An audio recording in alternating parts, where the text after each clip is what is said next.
Hey my friend, welcome back to Mix Smart Kickstart. Today we're taking a look at 3 big wins mixing the snare drum.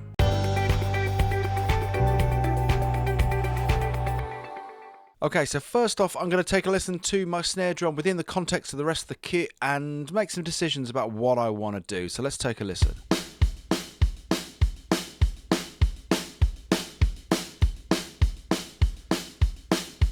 So I'm definitely feeling like my snare drum is sounding a little bit biscuit barrel-y. I mean, it's a decent sound. It's come out of Addictive Drums too, and the snares sound just great in that program. But I want to enhance it. I definitely want to give it a little bit more body.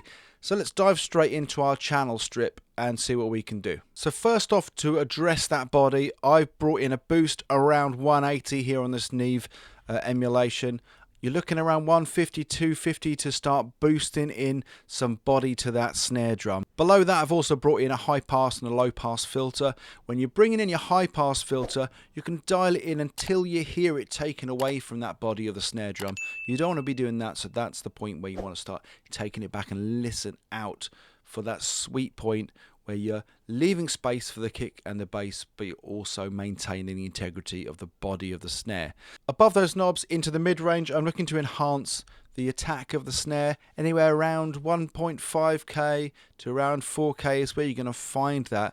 I've actually done a couple of boosts here at 2.2 and also at 3.3. I brought in some saturation too. That's going to also help address the body, the energy, and just fatten out that snare drum. So let's take a listen to what those channel strip moves have done to our snare drum within the context of the whole kit. Let's take a listen. Without.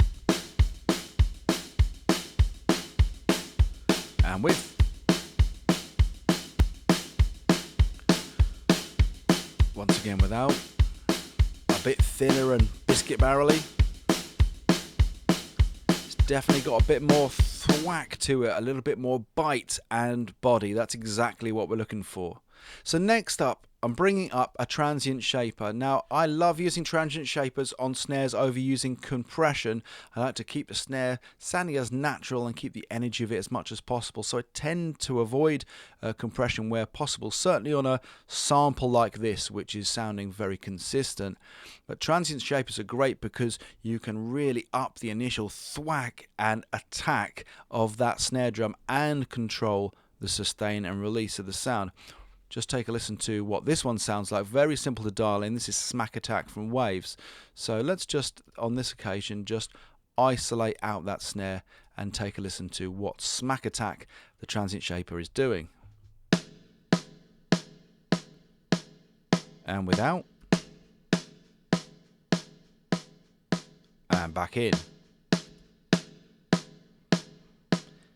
It just instantly sounds like that drummer's hitting that snare harder and cleaner with more aggression and attack. That's exactly what I'm looking for. Let's take a listen to those 2 plugins when they're engaged within the context of the kit. And without. And back in. And that transient shaper's really adding some focus and bite to the performance.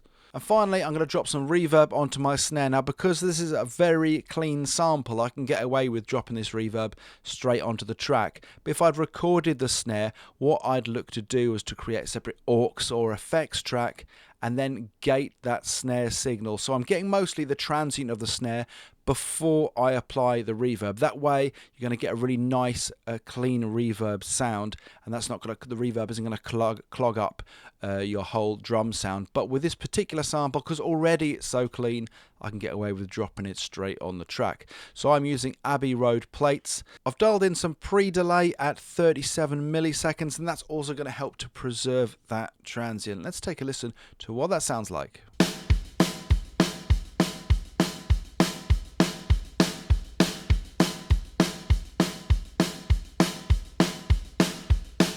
And let's take a listen to that snare within the context of the whole mix so far. Without. It's a little story about my neighborhood. There's trouble in the streets, it don't look too good. And wait. Don't look him in the eye, a forbidden stare. A whistle as he passes hanging in the air.